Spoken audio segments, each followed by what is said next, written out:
Yusek, good afternoon. Isang malungkot po na balita, yung pagbagsak po ng isang Philippine Air Force chopper sa Agusan del Sur. May mga namatay po na crew. Ano po ba, may we know po kung alam na po ito ni Presidente at ano po yung naging direktiba niya sa Armed Forces of the Philippines, especially po sa Philippine Air Force? Opo, alam na po ito ng Pangulo at kanina po ikinausap din po natin ang DND at ito po ang kanilang statement at aking babasahin.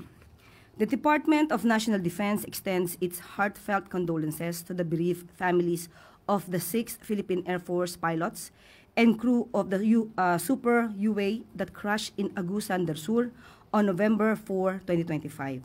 The dedication to duty and sacrifice will always be remembered, especially as these were made in the service of our fellow Filipinos facing the effects of Typhoon Tino.